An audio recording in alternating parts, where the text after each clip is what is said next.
Приветствую всех, друзья! Всем здравия! Сегодня я прочитаю сказку, которая называется «Нора ветра».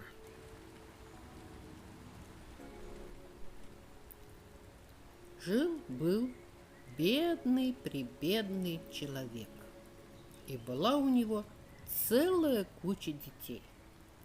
Вот выдался в стране большой голод, и пришлось ему проработать целую неделю за ковшик зерна.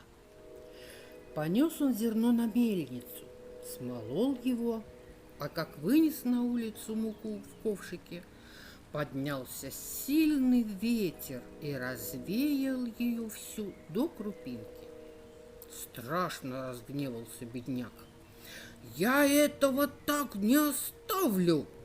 Скрутил он жгут соломенный и пустился в путь дорогу. Спрашивает его прохожий: «Куда путь держишь, кум?» «Иду заткнуть нору ветра. Он мне всю муку из ковшика выдул». «А ты где же его найдешь?» «Где она есть, там и найду». Прошел он пути немалого и настиг Господа Бога и святого Петра, которые тогда по земле ходили. «Куда путь держишь, человече?» «Иду заткнуть нору ветра. Он мне всю муку из ковшика выдул». А Бог ему и говорит: «Не ходи ты далече, человече. Вот тебе орех, да смотри, пока домой не дойдешь, не говори: орех, отворись». Повернул бедняк назад, шел и дошел до какой-то избы, попросился к хозяину в избу переночевать. «Откуда путь держишь, баде?» — спрашивает его хозяин. «Шел я заткнуть нору ветра, да вот нагнал в пути какого-то дурня, который дал мне орех и велел не говорить: орех, отворись. Что бы это могло значить?» А хозяйка была хитрющая. Достала из мешка орех, да и говорит: «А ну-ка, покажи свой орех». Взяла она у мужика орех, да и обменяла на свой. А потом ушла в загон и шепнула: «Орех, отворись». Только она эти слова вымолвила, посыпалась из ореха видимо-невидимо скота. Овцы, кони, ягнята, богатство великое. А бедняк пришел домой и ничего от ореха не получил. «Гей, покарай, Господь Бог, ветер, а старика пусть черт поберет. Пойду я заткну нору ветра и старика изобью за то, что надул меня». Встретился он снова с Богом. А Бог, знаете, силу Господню, теперь уж иначе выглядел. Не узнал его бедняк. «Куда путь держишь, баде?» «Иду заткнуть нору ветра и убить старика за то, что обдурил меня». «На тебе, баде, осла. Но пока не дойдешь домой, не говори: осел, делай деньги». «Не скажу». Вернулся он тем же путем и опять к прежнему хозяину. Тот стал его угощать вином, подчивать так, что захмелел бедняк и уснул на лавке. А рядом стоял шатер цыганский, и был у цыган осел.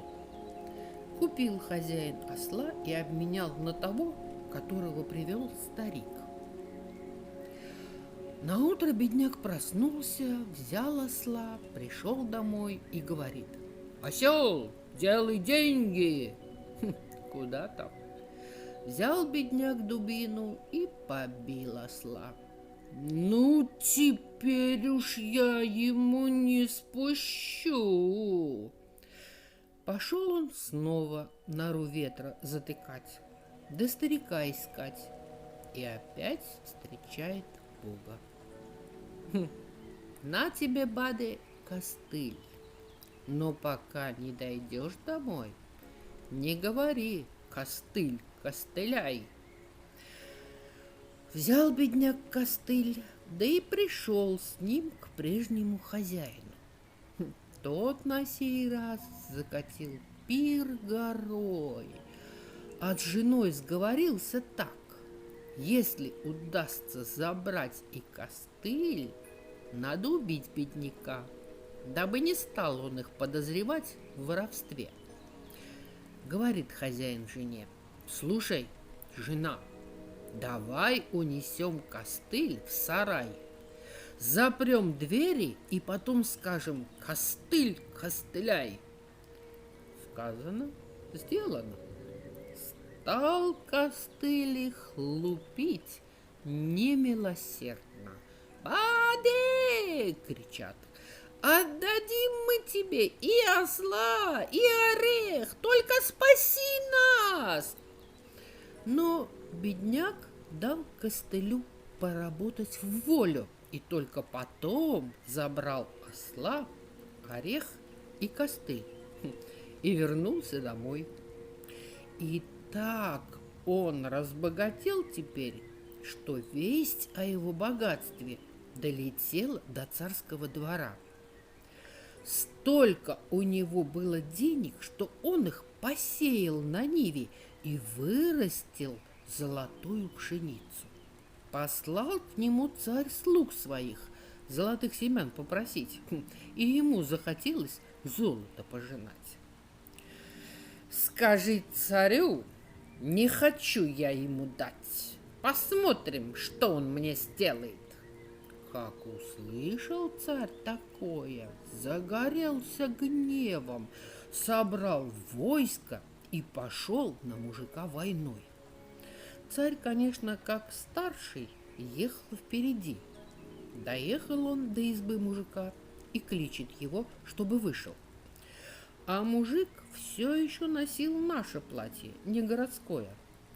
Спрятал он костыль под полу сукмана и вышел на улицу. Поглядел царь, что мужик один, и совестно ему стало против одного целое войско вести. Вот он и говорит: ну-ка, человече, покажи, какая у тебя сила. Ладно, государь, пожалуй. Костыль, костыляй 9 на царскую спину, да каждому солдату половину. Пошел тут костыль по головам лупить. Одурели солдаты, и царь побежал кто куда, и оставили мужика в покое. И зажил он прекрасно. Дай Бог и моим детям такую жизнь. Тут и сказки конец, а кто слушал, правильно, молодец. Друзья, ставьте лайки, подписывайтесь на мой канал и пишите комментарии. Всем доброго